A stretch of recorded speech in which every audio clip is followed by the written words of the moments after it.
Okay, I can very well have a history channel and try to help folks understand the place they moved to without going to the museum and displaying, showing some of the stuff that we have in the museum, stuff we have in the archive. I've been very hesitant to do this for a lot of reasons. You put yourself out on the internet, you expose yourself to whatever the folks see.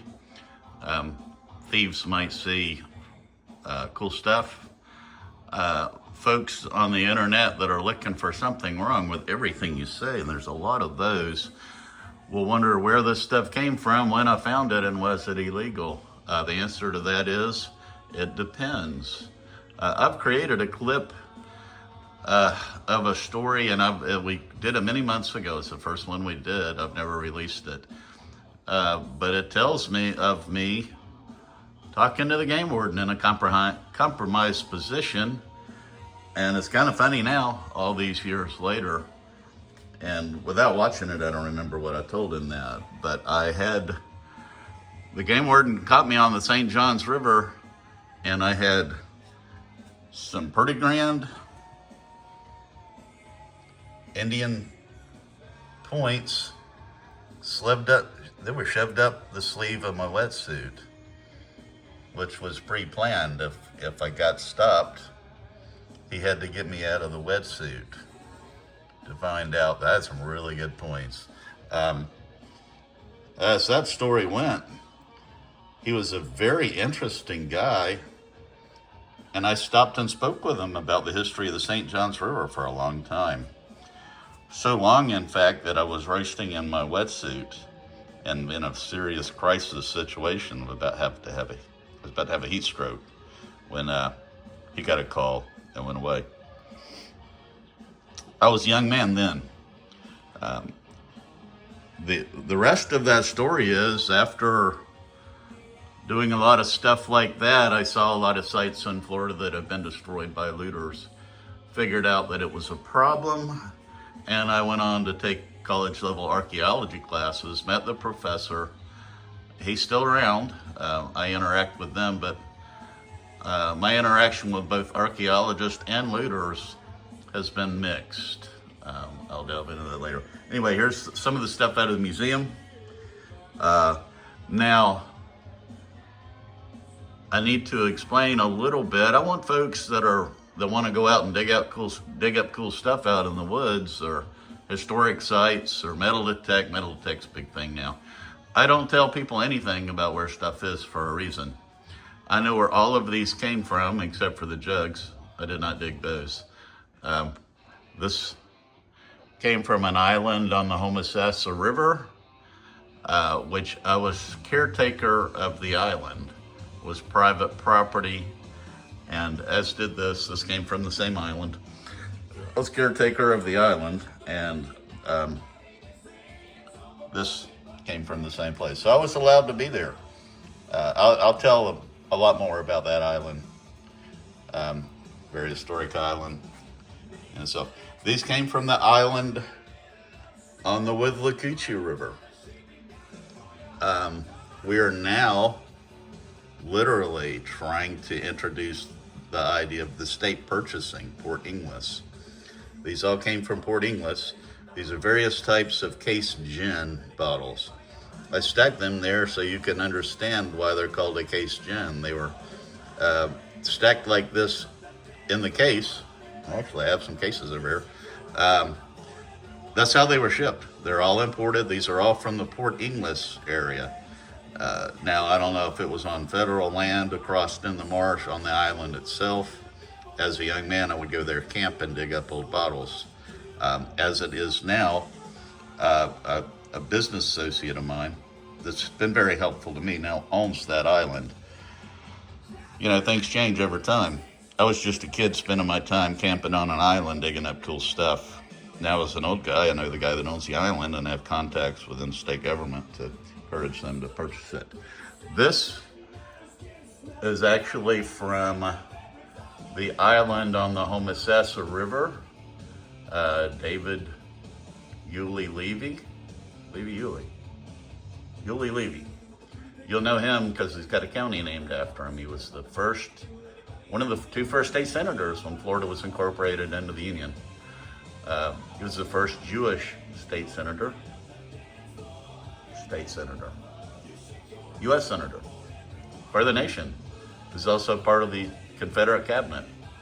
I don't think enough is known about Mr. Levy, and I can't do it all right now. This is actually just a random stone. It came out of the Crystal River. I need to contact the archaeologist.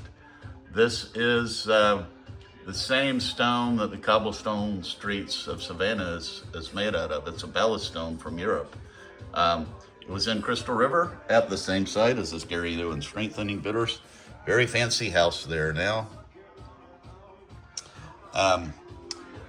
But this helps identify that the early shippers came there. I need to get with the archaeologist.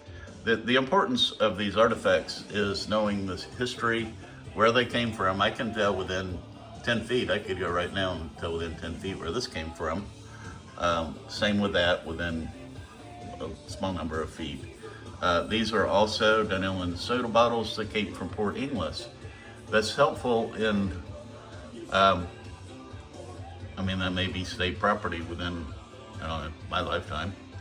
We're going to try to get a process. The cannonball was duped by a friend of mine in the Keys. I don't have a lot of cannonballs, but he gifted me that because I'm the history guy.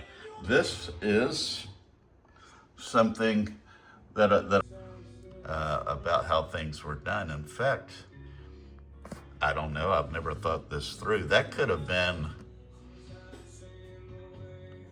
potentially been a Paleo era point that was discovered much later with an archaic period base shipped on to the bottom.